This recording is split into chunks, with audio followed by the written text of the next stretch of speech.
사무엘상 22장 1절에서 2절 말씀입니다.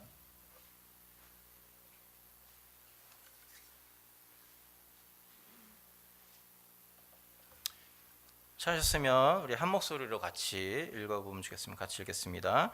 그러므로 다윗이 그곳을 떠나 아둘람 굴로 도망하며 그 형제와 아비의 온 집이 듣고는 그리로 내려가서 그에게 이르렀고 환난당한 모든 자와 빚진 자와 마음이 원통한 자가 다 그에게로 모였고 그는 그 장관이 되었는데 그와 함께한 자가 400명 가량이었더라. 아멘. 우리 미국에 영향력 있는 기독교 저술가이고 또 우리 전도자로 인정받고 있는 사람 중에 한 사람이 찰스 콜슨이라는 사람입니다. 여러분 뭐 다들 잘 아실 겁니다. 그가 거듭남이라는 책을 썼는데 저도 읽어봤는데 굉장히 그 복음의 정수에 대해서 굉장히 잘 썼고 그 책이 많은 사람들을 그리스도께로 인도하는 탁월한 역할을 했다라고 인정을 받고 있습니다. 그러나 그가 원래부터 그렇게 신앙이 좋았던 사람은 아니었죠. 우리가 잘 아는 것처럼 어떤 대통령의 보좌관으로서 백악관에서 근무하던, 그리고 그 사람의 자서전을 읽어보면 그 사람이 얼마나 정말 그 바늘로 찔러도 피 한 방울 나오지 않을 정도로 철저하고 굉장히 차가웠던 사람인지가 잘 묘사되어 있습니다. 그래서 권력을 위해서라면 무슨 일이든 할 수 있었던 그런 사람이었죠. 그러나 그가 그 정치 스캔들 때문에 결국은 그 감옥에 갇히게 되고 그 감옥 속에서 비로소 그 인생의 시면이라고 할 수 있는 감옥 속에서 비로소 말씀을 읽다가 예수 그리스도를 만나게 됩니다. 결국 그 뒤로 엄청난 놀라운 변화를 겪게 되고 그 사람이 하는 사역들이 뭐냐면 감옥에 있는 죄수들을 향하여서 복음을 전하고 그들을 변화시키는 그런 일들을 하고 있고 또 기독교 세계관 운동을 펼치는 그런 활동을 지금도 하고 있습니다. 결국 그 사람의 삶을 되돌아보면 지금의 찰스 콜슨을 있게 한 그 계기는 그가 과거에 가졌던 어떤 화려한 정치적인 이력이 아니었다는 것으로 알 수 있습니다. 그것은 그냥 그 사람이 그냥 뒤로 하고 다 버리고 그 사람을 오히려 지금 그 사람의 모습으로 만들게 된 것은 무엇이냐면 인생의 가장 밑바닥이었던 감옥 생활이 지금의 그를 만들었다는 것을 우리가 보게 되는 것이죠. 이런 비슷한 과정을 통해서 하나님의 위대한 사람으로 세워진 사람이 바로 오늘 우리가 본문에서 읽은 다윗이라고 할 수 있습니다. 다윗에게도 우리가 잘 아는 것처럼 화려한 과거가 있었습니다. 무슨 과거가 있었습니까? 물맷돌 하나로 골리앗을 눕힌 그런 사람입니다. 모두가 무서워하던, 아무도 상대하지 못했던 골리앗을 어린 시절에 물맷돌 하나로 눕혀버린 굉장한 용맹과 명성을 떨치던 그런 장수였습니다. 그리고 또 말씀해 보면 그가 사울의 딸 미갈과 결혼을 하기 위하여서 사울의 명령을 받아서 맨손으로 블레셋 사람 200명의 양피를 잘라서 갖다 바칠 정도로 굉장히 용맹하고 전술이 뛰어났던 그런 용사라고 할 수 있습니다. 그러나 중요한 것은 뭐냐면 정말로 다윗을 다윗되게 한 것은 그의 화려한 과거가 아니었다라는 사실입니다. 다윗을 정말로 하나님이 인정하신 왕이 되게 한 가장 중요한 계기는 뭐냐면 그가 사울을 피해서 도망 다니고 또 특별히 도망 다니다가 오늘 본문에서 본 것처럼 아둘람 굴에서 살아가는 이 삶을 통하여서 그가 비로소 하나님의 사람으로 다듬어지고 거듭나는 것을 말씀을 통해서 우리가 보게 됩니다. 오늘 본문에 아둘람 굴이라고 나옵니다. 이 아둘람 굴이라는 것은 사실은 다윗에게 있어서는 더 이상 내려갈 곳이 없는 인생의 밑바닥이었다라고 우리가 볼 수 있습니다. 다윗이 아둘람 굴로 도망 올 때 상황이 얼마나 딱했는지를 우리가 알려면 바로 앞에 나오는 내용들을 보면 됩니다. 21장에 보면 어떤 내용이 나오냐면 이제 사울이 자꾸 죽이려고 쫓아다니니까 다윗이 사울을 피해서 적국으로 도망갑니다. 적국의 그 가드왕 아기스에게로 찾아가죠. 그래서 자기의 생명을 부지하려고 아기스에게로 갑니다. 그런데 이 아기스 왕과 그의 신하들은 다윗에 대해서 아주 잘 알고 있었습니다. 그가 어떤 사람이었는지, 그가 블레셋의 용맹한 장수를 죽였고 골리앗을 죽였고 또 엄청나게 블레셋에게 많은 그런 아픔을 가져다 준 굉장히 위협적인 인물이라는 것을 그 사람들이 알고 있었어요. 그래서 그가 그 가드왕 아기스 앞에 나왔을 때 그 가드 왕의 입장에서는 받아들이려고 했지만 그 옆에 있던 신하들이 계속해서 컴플레인을 하죠. 이 사람은 어떻게 누군 줄 알고 이 사람은 받아들이냐? 이 사람은 위험한 사람이라고 계속해서 그렇게 얘기합니다. 결국 이런 내용들을 쭉 보면서 다윗이 어떻게 생각했을까? 아, 내가 여기서 그냥 있다가는 죽임을 당할 수도 있겠구나라는 위협적인 생각이 드는 것이. 왜냐하면 그 사람들의 입장에서는 다윗을 때려 눕히는 것이 훨씬 더 안전한 방법이거든요. 그래서 결국 다윗이 무슨 일을 하죠? 그 왕 앞에서 미친 척을 하죠. 그래서 막 수염에다가 침을 흘리면서 막 이렇게 문 그 지방을 막 이렇게 문에다가 막 다리를 이렇게 긁으면서 마치 미친 사람처럼 행동을 합니다. 가만히 있으면 죽을 것 같기 때문에 그렇게 했죠. 결국 그 사건으로 인해서 이 다윗 왕, 그 아기스 왕이 정말로 미쳤나 보다 생각을 하고, 그리고 왜 미친 사람을 내 앞에 데리고 왔냐고 내어 쫓아냅니다. 그리고 나서 그렇게 굉장히 치욕스러운 그런 어떤 경험을 하고 나서 그가 도망 나온 곳이 어디냐면 오늘 본문에 아둘람 굴이라는 곳입니다. 이 아둘람 굴은 그냥 이렇게 광야에 있던 아무도 살지 않는 그런 굴이었어요. 그러니까 동굴 뭐 큰 굴이었겠죠. 결국 굉장히 그가 이곳에 왔을 땐 굉장한 실패감과 굉장한 좌절감 가운데 왔을 것이라는 우리가 상상해 볼 수 있습니다. 재미있는 것은 뭐냐면 이렇게 실패와 좌절의 시면이라고 할 수 있는 아둘람 굴이 그 다윗이 작은 군대의 장관이 되게 하는 기회를 제공하게 된다는 것이죠. 그리고 그렇게 모인 그 군사들을 통하여서 다윗이 제2대 유대의 왕으로 다시금 등극하는 그런 일들이 일어나게 되는 것입니다. 오늘 말씀을 통해서 그러면 이 아둘람굴에서의 다윗의 생활이 어땠길래, 아둘람굴의 다윗의 삶에 어떤 역할을 했길래 그가 이렇게 변할 수 있었는가에 대해서 우리가 함께 생각을 해보려고 합니다.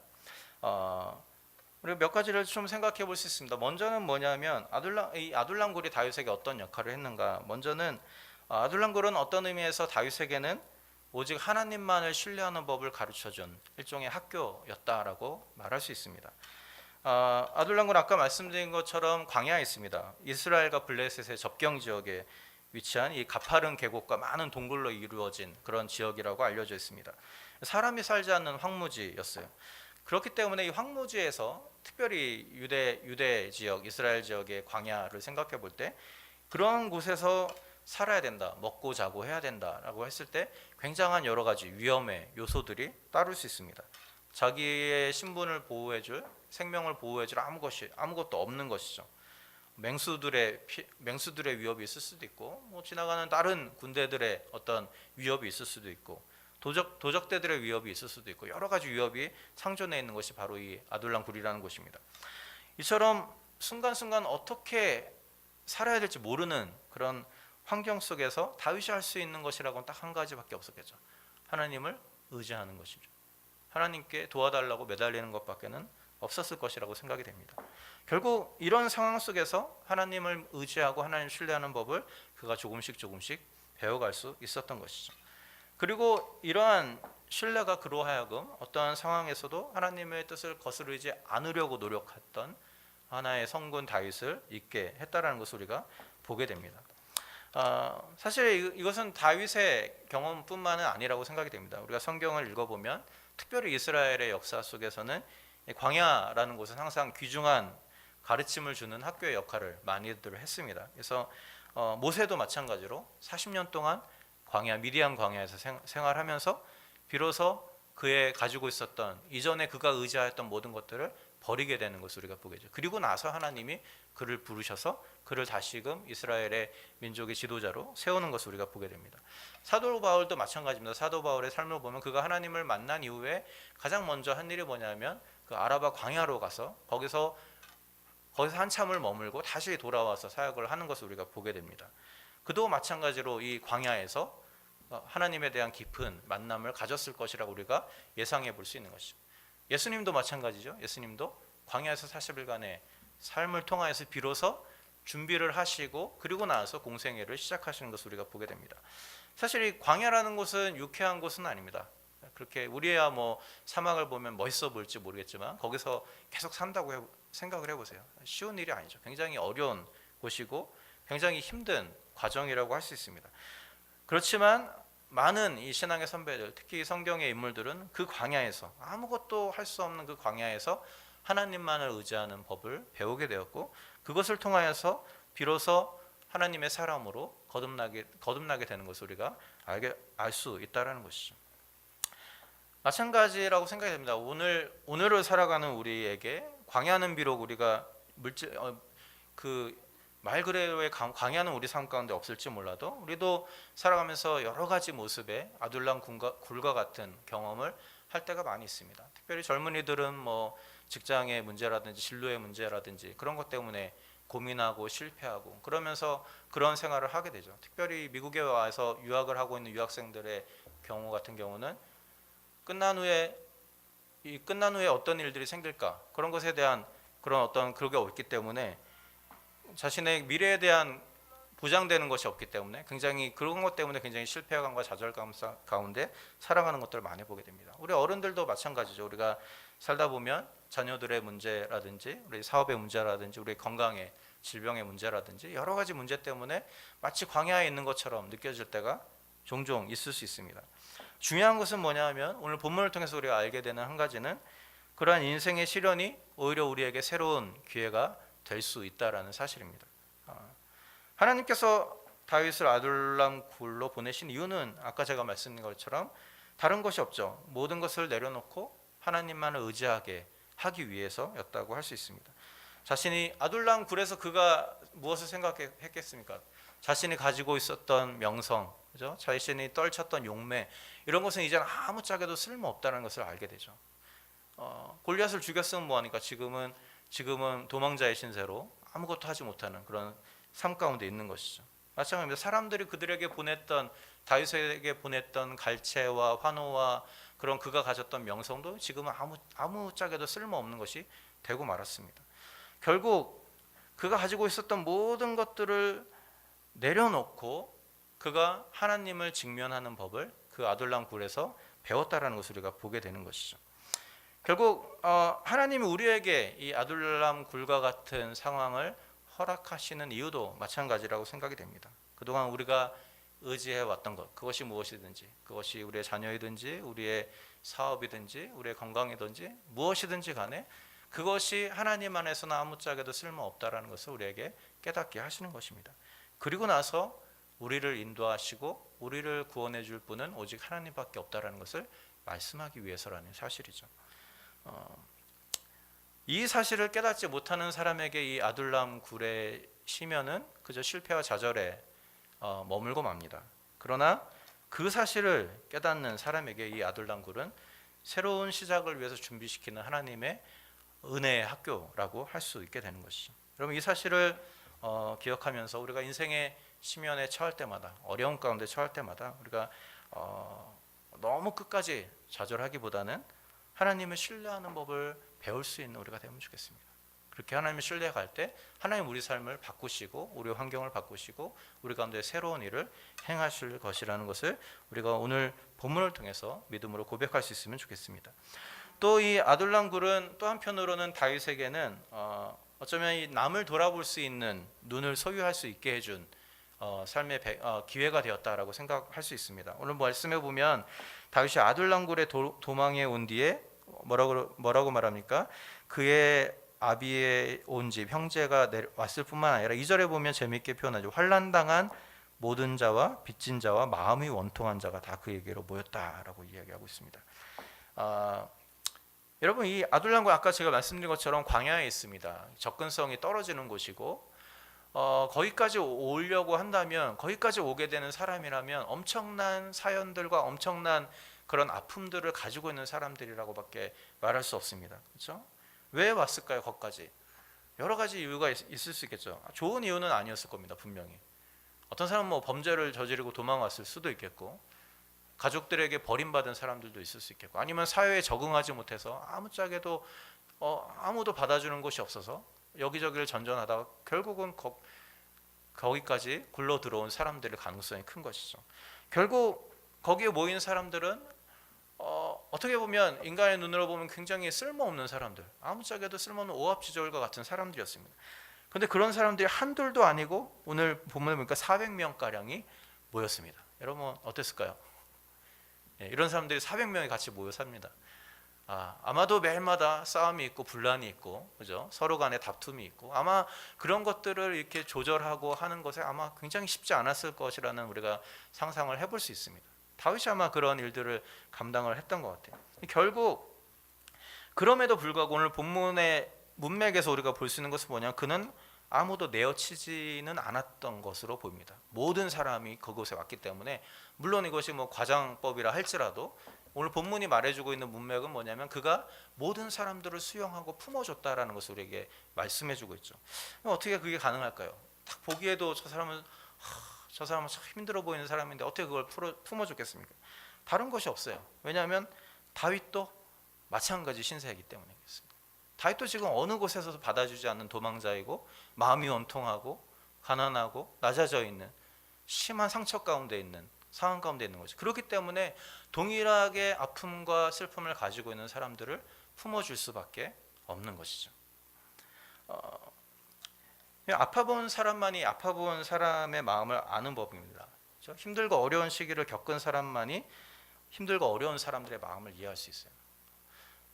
이게 참 재밌기도 하고 굉장히 슬프기도 한 이야기인데요. 제 동생한테 들은 얘기입니다. 제 동생이 이제 예전에 그 선교 단체에서 진행하는 그 제자 훈련 학교가 있어요. 거기에 이제 입소해서 거기서 이제 훈련을 받는데, 이제 그 과정 중에 이제 뭐 그 가족들을 가족 초청 장치가 있습니다. 그럼 이제 온 가족들이 같이 와서 이제 같이 축복하고 뭐 이렇게 하는 건데요. 그날 이제 굉장히 더운 날이었어요. 근데 더운 날인데 이 선교단체 대부분 선교단체 이렇게 재정적으로 열악하기 때문에 에어컨이 없는 거예요. 그러니까 에어컨을 킬 수가 없으니까 더운데 막 푹푹 찌는 더위에 에어컨도 없이 너무 힘들게 이 행사를 진행을 했어요. 근데 마침 그 훈련받던 그 훈련 학생 중에 이제 그 강남에서 제일 비싸다고 하는 T 아파트에 사는 사람이 있었어요. T 아파트는 어딘지 아시죠? 모르시나? 예, 하여튼 강남에서 제일 비싼 아파트가 있어요. 거기 사는 그 가족이 있었어요. 그분이 이제 딱 오시고 보더니 너무 마음이 이제 너무 안 좋았던 거예요. 너무 하나의 마음에 감동을 주셔서 커다란 에어컨을 선물을 해줬어요. 얼마나 감사한 일입니까, 그렇죠? 그래서 커다란 에어컨을 딱 설치하고 이렇게 틀었어요. 그러다가 한 1, 2주 지나서 더 이상 틀지 않게 되었습니다. 왜 그런지 아세요? 전기세를 낼 돈이 없어서 에어컨을 설치만 해놓고 틀지를 못했다라는 것이죠. 그리고 강남에서 제일 비싼 아파트에 사는 사람은 전기세를 어떻게 낼 것인지에 대해서 생각하지 못합니다. 전기세를 못 낸다는 생각을 할 수가 없어요. 그렇죠?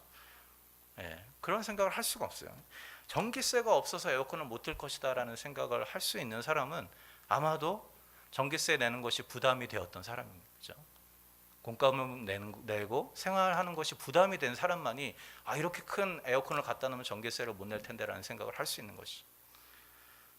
여러분, 이처럼 때로 우리가 겪은 이 고난이라는 것이, 또 우리가 겪은 아픔이라는 것이 남을 이해하고 배려하는 좋은 도구가 될 수 있습니다. 다윗이 그런 삶을 살았다는 것이죠. 다윗에게 아둘람굴은 그가 가지고 있는 아픔을 가지고, 동일한 아픔을 가지고 있었던 사람들을 품고 돌보고 사랑하는 그런 일종의 사랑의 장소였다는 것을 오늘 본문을 통해서 우리가 보게 되는 것입니다. 이렇게 이 아둘람 굴에서의 이 생활은 우리의 어떤 좁은 시야를 넓혀주는 좋은 기회가 된다는 것을 우리가 기억하면 좋겠습니다. 절망과 실패 자리에서 처했을 때 나 자신만을 생각하던 우리의 모습이 나와 같이 아픈 사람들이 있구나라는 것을 볼 수 있는 넓은 눈으로 확장될 수 있다라는 것이죠. 결국 그래서 이 아픔을 통해서 비로소 우리는 그 아픔을 겪는 다른 사람들을 비우는 것이 아니라 그들과 함께 아파하고 함께 어려워하는 것을 배우게 된다라는 사실입니다. 그렇기 때문에 우리가 여러분이 삶의 현장에서 어떤 아픔, 어떤 어려움들을 겪고 있다고 한다면 우리가 그 아픔과 씨름하는 일에 우리의 힘을 너무 소진해 버리면 안 될 것 같습니다. 물론 우리가 아파하는 것은 나쁜 것이 아닙니다. 우리가 슬플 때 슬퍼하는 것은 나쁜 것이 아니에요. 성경은 슬퍼하라고 되어 있어요. 성경에 애가도 있잖아요. 예레미야 애가도 있습니다. 슬플 때 슬퍼하는 것은 죄악이 아니에요. 근데 문제는 뭐냐면 우리가 슬퍼하지 말라는 얘기가 아니라 우리의 아픔에 너무 골몰해서 다른 모든 것을 잊어버릴 정도로 돼서는 안 된다는 거예요. 그러면 그 아픔이 더 심화될 뿐입니다. 그 아픔 가운데서 우리가 해야 될 일은 뭐냐면 우리의 눈을 들어서 나와 비슷한 아픔을 가지고 있는 사람을 품고 그들에게 다가갈 수 있도록 우리가 이 아픔을 좀 더 긍정적인 에너지로 발산할 필요가 있다는 것이죠. 오늘 다윗처럼 그랬다는 거예요. 다윗이 자기의 아픔에만 골똘해 있었다면 아마 그냥 아둘람 굴에서 그냥 죽고 말았을 거예요. 근데 그 아픔 가운데서 아픔을 겪고 있는 다른 사람들을 품고 그들과 함께 위로하면서 살아갈 때 그의 아픔을 어느샌가는 잊어버리는 날이 오게 된다는 것이죠. 그럼 마찬가지입니다. 우리가 아픔이 있을 때, 우리의 어떤 여러 가지 문제들이 있을 때 우리의 아픔과 문제들에 너무 집중할 것이 아니라 우리가 그것을 도리어 다른 아픈 이들을 품는 에너지로 우리가 승화시킬 필요가 있다는 것이죠. 오늘 이 다윗, 오늘 이렇게 그 어려움을 가지고 있었던 다윗, 그 사람들을 품었던 다윗, 그의 어떤 그 헌신적인 삶을 통해서 어떤 변화가 일어난지를 우리가 성경을 통해서 볼 수 있습니다. 오늘 22장 이후에 쭉 읽어보면요, 어떤 내용들이 나오냐면 이 길지 않은 이 시간들을 통해서 거기에 같이 있었던 이 400명의 오합지졸 사람들이 다윗의 용맹한 군대 장관들과 군사들로 변화된 것을 우리가 확인할 수 있습니다. 그리고 다윗을 위해서라면 생명을 바칠 수 있는 충성된 군인들이 됐다는 것을 우리가 보게 됩니다. 실제로 그들 중에는 다윗이 목마르다고 하니까 어떻게 합니까? 적진을 뚫고 생명을 위해서 적진을 뚫고 적진의 우물에 가서 우물물을 떠오는 사람도 있었습니다. 그만큼 그들이 다윗에게 대해서 굉장히 충성된 용맹한 군사들로 변화됐다는 것을 우리가 볼 수 있습니다. 결국 이들의 도움을 통하여서 다윗은 사울과 또 여러 그런 어떤 대적들의 위협을 견뎌내고 결국은 다시 하나님이 약속하신 그 왕위를 차지하게 되는 것을 우리가 성경을 통해서 보게 되는 것이죠. 결국 이들이 그렇게 용맹한 군사가 될 수 있었던 이유는 단 한 가지밖에 없습니다. 어려움 중에서 다윗이 그들을 품어주고 그들을 돌봐주었기 때문이라는 것이죠. 마찬가지입니다. 결국 마찬가지로 오늘 우리의 삶도 마찬가지라고 생각이 됩니다. 우리의 교회도 마찬가지라고 생각이 됩니다. 우리가 아픔 가운데 있을 때 아픔 가운데 있는 사람들이 모인 곳이 바로 교회죠. 우리 교회 가운데 엄청난 거물급 인사가 있는 것은 아니잖아요. 그렇죠? 대부분 평범하고 대부분 같은 아픔과 같은 어려움과 같은 문제들을 가지고 살아가는 평범한 그리스도인들이 모인 공동체입니다. 또 자세히 들여다보면 굉장히 많은 절망과 실패감과 어려움들이 있는 것이 사실이에요. 중요한 것은 뭐냐면 그런 우리의 아픔과 상처와 우리의 연약함들이 도리어 우리의 강점이 될 수 있다는 것이죠. 우리가 그 아픔을 누군가를 품고 누군가를 사랑하는 그런 것으로 우리가 변화시켜 나아갈 때 우리의 그 아픔과 연약함이 도리어 사람들을 변화시키는 놀라운 영향력으로 변화될 수 있다는 것입니다. 여러분, 그렇기 때문에 우리가 경험하고 있는 아둘람굴이 무엇이든지 간에 또 우리가 경험하고 있는 아픔과 슬픔이 무엇이든지 간에 우리가 그 절망 속에 너무 갇혀 있기보다는 여러분 우리 주위를 바라볼 수 있는 우리가 되면 좋겠습니다. 그러면 그렇게 바라볼 때 우리보다 더 큰 절망 가운데 있는 사람들이 우리 눈에 들어올 수 있습니다. 그러면 우리가 그들을 품고 그들 가운데 다가가고 그들을 위로하는 일에 우리가 우리의 힘을 쓸 필요가 있다는 것이죠. 그렇게 되면 결국 우리가 그들을 변화시키는 일에 쓰임 받을 뿐만 아니라 오늘 다윗에 의해서 보는 것처럼 오늘 우리를 가득 채우고 있었던 우리의 절망과 슬픔도 어느덧 소망으로 희망으로 변화되는 것을 경험하게 된다는 것이죠. 결국 우리가 하나님 앞에서 우리의 삶에 닥쳐 있는 어떤 문제들을 하나님 앞에서 어떤 태도로 우리가 다루냐에 따라서 어떤 태도로 우리가 받아들이냐에 따라서 우리가 겪고 있는 이 절망의 아둘람굴이 그 절망의 장소가 아니라 회복과 섬김의 장소로 변화될 수 있다는 것입니다. 바라기는 여러분 우리가 그러한 삶으로 이 다윗과 같은 삶으로 변화됨으로 말미암아서 우리가 함께 섬기는 이 공동체가 정말로 회복과 섬김의 장소인 아둘람굴로 변화될 수 있으면 좋겠습니다. 마찬가지로 우리의 삶의 현장이, 우리의 가정이, 우리의 사업터가, 여러분이 속해 있는 모든 곳이 여러분의 섬김을 통하여서 그런 놀라운 회복의 장소로 변화되는 놀라운 일들이 일어날 수 있기를 주님의 이름으로 부탁드립니다. 함께 기도하겠습니다.